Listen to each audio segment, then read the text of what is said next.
Hi అండి. బాగున్నారా? Welcome to lucky vlogs. నేను మీతో ఒక ఇంపార్టెంట్ విషయం షేర్ చేసుకోవాలనుకుంటున్నానండి. అది చెప్పడానికి కూడా నాకు చాలా బాధగా ఉందనమాట. 2 నిమిషాల వీడియో నాకసలు సరిపోదు. లాంగ్ వీడియో చేయాలంటేనేమో నాకు టైం సరిపోవట్లేదు.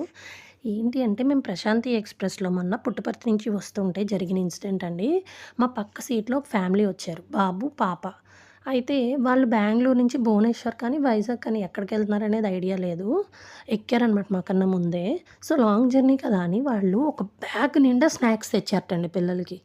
ఏంటంటే వాళ్ళ పిల్లలు అల్లరి చేసేస్తారట. స్నాక్స్ ఇచ్చేస్తే వాళ్ళు కామ్‌గా ఉంటారట. ఏంటండి ఇది? పోనీ ఆ స్నాక్స్ ఏంటనుకున్నారు? శాండ్‌విచ్‌లు, పిజ్జాలు, బర్గర్‌లు, లాలీపాప్‌లు, చాక్లెట్‌లు, ఐస్ క్రీమ్‌లు, మిల్క్ షేక్‌లు. నాన్ స్టాప్‌గా నేను 5 గంటలకి ఎక్కాను. మార్నింగ్ 8:30 దాకా 8 ప్రశాంతి నిన్న లేట్ అయిందనమాట. 8 అయింది మేము వచ్చేటప్పటికి. 8 దాకా కూడా వాళ్ళు అలా తింటూనే ఉన్నారండి.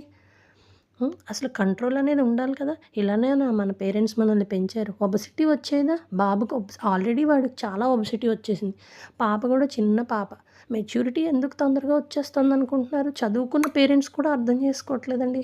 పూర్వం వాళ్ళు చదువుకోకపోయినా కూడా మనల్ని చాలా హెల్తీగా పెంచారు. మనం ఎందుకు ఇంత చదువుకుని మన పిల్లల్ని అలా అన్‌హెల్తీ ఫుడ్స్‌కి అలవాటు చేస్తున్నామో అనేది తెలియట్లే. బద్ధకం అనేది మెయిన్ ఉందేమో అనుకుంటున్నానండి. ఆవిడ ఒక ఫోను, అతను ఒక ల్యాప్‌టాప్ ఇచ్చి కూర్చున్నారు. సెల్ఫీలు, వీడియోలు, నవ్వులు. వాళ్ళేమో పైన పడేశారు. ఆ సంచి ఇచ్చారు. ఫుడ్ తీస్తే ఫోన్ ఇవ్వాలట. ఫోన్ తీస్తే ఫుడ్ ఇవ్వాలట. వాడి చేతిలో ఏదో ఒకటి ఉండాలట. ఏంటండి ఇదేనా మనం నేర్పుతున్నాం మన పిల్లలకి? వాడికి కడుపు నిండా రైస్ ఐటమో లేకపోతే పుల్కాసో, చపాతీసో పెట్టి నువ్వు అప్పుడప్పుడు సమోసా పెట్టు, ఏదైనా పెట్టు. నేను తప్పనను. జంక్ ఫుడ్స్ పెట్టకుండా ఏ పిల్లలు ఇప్పుడు పెరగట్లేదు కాదనట్లే. అది కూడా వాడికి తెలియాలి కదా! ఎంత తినాలి? ఎప్పుడు తినాలి? ఏది తింటే ఎలాంటి హెల్త్ ప్రాబ్లమ్స్ వస్తున్నాయనేది వీళ్ళు కూడా ఎక్స్‌ప్లెయిన్ చేయాలి కదా! లేకుంటే మా వాడు ఏడుస్తాడు అంటే అది నువ్వు ఫస్ట్ నుంచి నేర్పించిన దాన్ని బట్టి ఉంటుందండి. చాలా తప్పు చేస్తున్నారు పేరెంట్స్. ఒక చదువుకోని వాళ్ళు ఎలా అయితే ప్రవర్తిస్తారో అలా ప్రవర్తిస్తున్నారు.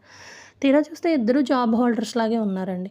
నాకు నిజంగా చాలా బాధ అనిపించింది. వాళ్ళతో చెప్పడానికి కూడా నాకు చెప్తే ఏమనుకుంటారా అన్న ఫీలింగ్ వచ్చింది. సరే ఇలా వీడియో తీసి పెడితేనైనా పేరెంట్స్ కొంచెం మోటివేట్ అవుతారేమో అని అనుకుంటున్నానండి.